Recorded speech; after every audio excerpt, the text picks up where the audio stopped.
known for, like you said earlier, it's not the same Atlanta. No. Did Atlanta ever like you ever get caught up in the Atlanta lifestyle? Like, Yeah. because back in the I did day it was I like did everything. craziness. Bro. I was just telling my friends the other day, me and my husband were eating at like a new restaurant in Atlanta. And we were just, if you're from Atlanta, are you born and raised there? You often ask people where they're from because you're trying to figure out, are you, did you move Yeah. here, Tyler Perry? You know what I'm saying? Or did you move here? Like, you know what I'm saying? Like, The why Olympics, are you here? yeah, Yeah, yeah. yeah. Right. Where you going? To the you know about the varsity? It's like you just asking these questions. And we were talking about, I don't know how much you know, but I said, man, right before I gave my life to Christ, I had applied at the Gold Club, you know? Okay. Yeah, real okay. But I was working at another club, turns out, and it's called Fantasy Fair. And like after the Olympic, I worked at the Olympics. I was actually there when the bomb went off. I had just switched with the Mm. young fella who was no longer with us anymore. But long story short, after that, I was like, okay, I'm trying to be a police officer, but let me just go to the club, So Yeah. I did everything Atlanta. I was like, I'm here. I want to experience it all, you know.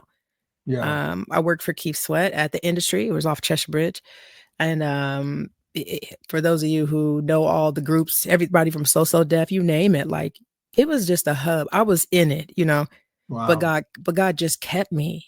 You know what I'm saying? Like he just kept me from getting like famous. I was like, bro, but like, I mean, for years, I Yeah. can't even until Trig told me one day, hey, we're on Sirius XM. Focus may need a co-host for The Fix. Until that moment, I was still confused. And that was just 3 years ago. Because I was like, God, Wow. why you ain't never let me like blow up? And Yeah. then I got to see, he's like, nah, you would have never done this. You would have never done, you would have come back at Yeah. all. And he knew, like, I would have been gone. I probably would have been dead, because I was heavy into drugs and partying. Like, I was like, I don't want to go out if we're not turning up. So, Wow. yeah, I was going to serve the devil. I was like, in or out, hot or Yeah. cold, like, I'm going to pick my side. I'm not going to be out here, acting like, hey, Yeah. yeah, I was all the way in. So I thank God for his grace and for the men and women of God with street ministry. Gotcha. Yeah. Yeah. Yeah. So what? And I asked this to a couple people who told me their testimony. What's appealing to that lifestyle, the club lifestyle, to Mm. women? Like what draws them in? But maybe sometimes you hear money, sometimes you hear just the At the club, flame at and strip stuff. club, Yeah, at strip club. yeah. Hey, What's appealing to a I woman? love this. You ain't gonna believe this, but I love the story.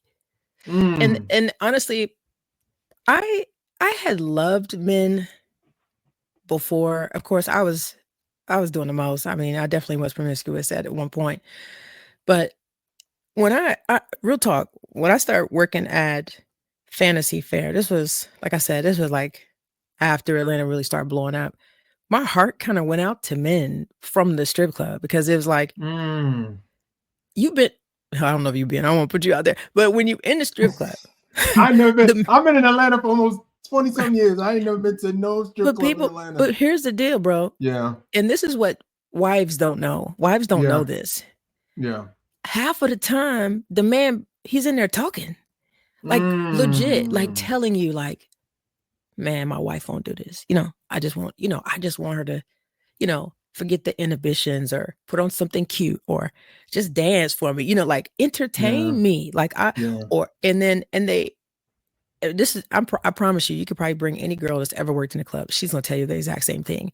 Like some people, you would hate to see them coming, not because they wanted you to do nothing nasty. It was just that you just didn't feel like listening to that. conversation. Yeah, you're like, bro, go to counseling. Go to tell her you love her. Go to the Yeah, counselor, and you really like I hate to say it, I know the church, they're gonna be like, oh, I can't believe you said that. But them women, this is why we got to minister to women like this. They are ministering to your men, like, period. wow, That's it. wow. It ain't just, I'm gonna give you my money and I leave. That ain't the strip club. It's bigger than that. And Wow.